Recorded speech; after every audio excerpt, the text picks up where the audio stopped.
Hey guys, welcome back to mister Padakku. और आज की वीडियो होने वाली है 13 रीजंस वाई के बारे में। बात कुछ ऐसी है कि देहाती लड़के पढ़ने के बाद मैंने कई सारी बुक्स ट्राई की और लगभग 3-4 बुक्स को मैंने बीच में ही ड्रॉप कर दिया क्योंकि मैं उनसे कोई रिलेट नहीं कर पा रहा था। वो बुक मुझे अट्रैक्ट नहीं कर पा रही थी।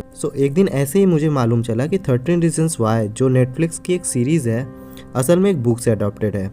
मैंने ट्रेलर देखा जो मुझे काफ़ी अच्छा लगा, तो मैंने डिसाइड किया इस बुक को पढ़ने का और फाइनली मैं इस बुक के साथ था। इसे पढ़ने का एक्सपीरियंस मेरे लिए शानदार रहा और ये मेरी one of the quickest read बन गई है। मिस्ट्री, थ्रिल और सस्पेंस से भरी जय एशर की इस बुक को पेंगुइन बुक्स ने पब्लिश किया है। ये बुक लॉन्च हुई थी 2007 में और नेटफ्लिक्स ने इस पे बेस्ड एक सीरीज भी बनाई है। Without any further delay, let's start the video.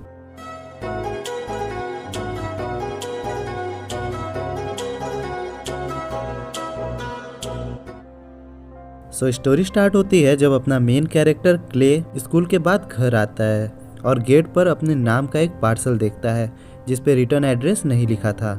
जब उसने वो खोला तो उसमें 7 कैसेट्स थे जिसमें लाइन से 1 से 13 तक नंबर्स लिखे थे। इन सारे कैसेट्स को हैना बेकर ने रिकॉर्ड किया था जिसने 2 हफ्ते पहले ही सुसाइड कर लिया था। इन कैसेट्स में उसने 13 नाम बताए थे, 13 ऐसे रीजंस बताए थे जिसकी वजह से वो सुसाइड कर रही है। उसने ऐसी चेन बनाई थी कि ये 13 लोग एक एक करके सारे कैसेट्स सुने और फिर अपने नेक्स्ट वाले नाम को पार्सल कर दे। ऐसे ही एक दूसरे से होते हुए ये कैसेट्स क्ले के पास आए थे। उसने उसे सुनना स्टार्ट किया पर वो समझ नहीं पा रहा था कि आखिर ये कैसेट्स उसके पास क्यों आए हैं, क्योंकि वो हैना को तो पसंद करता था और कभी उसने ऐसा कुछ किया नहीं कि जिससे वजह से हैना अपनी लाइफ खत्म करने के बारे में सोच सके। हैना एक हाई स्कूलर थी जो अभी अभी उस टाउन में शिफ्ट हुई थी और यहाँ से उसकी लाइफ पूरी की पूरी चेंज हो गई।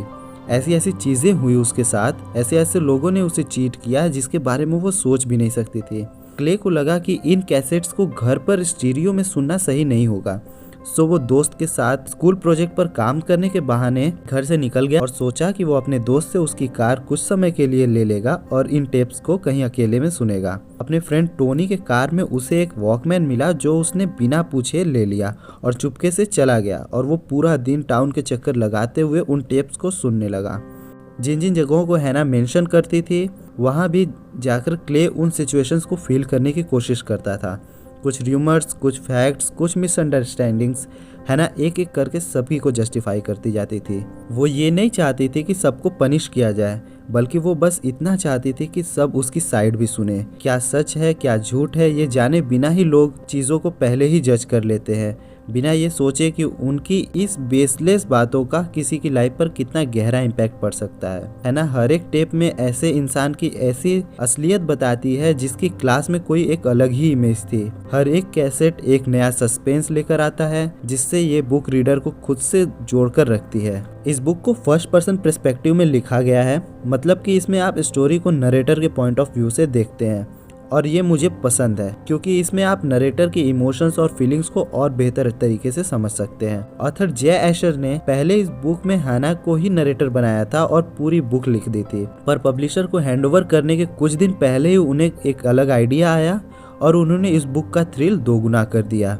असल में उन्होंने एक खास टेक्निक यूज की जिसे डुअल नरेशन कहते हैं। मतलब इस बुक में हैना और क्ले दोनों फर्स्ट पर्सन में ही बात करते हैं।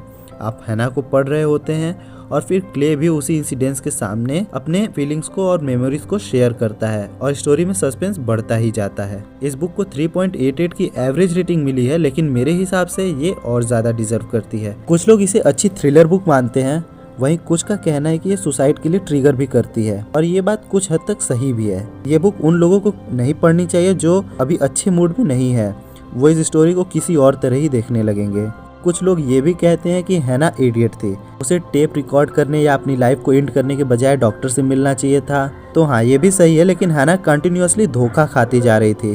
वो पिछले इंसिडेंट से संभल ही नहीं पाती थी कि कुछ और हो जाता था। वो स्टार्टिंग में डेथ के बारे में सोच ही नहीं रही थी। हर बार वो खुद को रिकवर करना चाहती थी। लाइफ एंड करने के थॉट्स उसके माइंड में सडनली आने लगे और वो उस टाइम तक हार चुकी थी।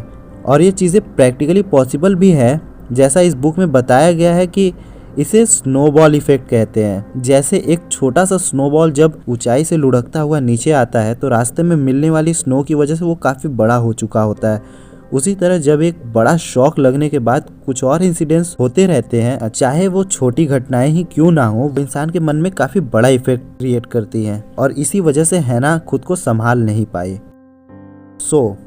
ये तो रही इस बुक की कंप्लीट रिव्यू। अगर आप अभी अच्छे मूड में हो तो ये बुक ट्राई ज़रूर करना। ये बुक अमेज़ॉन, किंडल और फ्लिपकार्ट हर जगह अवेलेबल है, आप कहीं से भी इसे ऑर्डर कर सकते हैं। सो गाइस, आज की वीडियो में बस इतना ही। मिलते हैं नेक्स्ट वीडियो में, तब तक के लिए बाय बाय।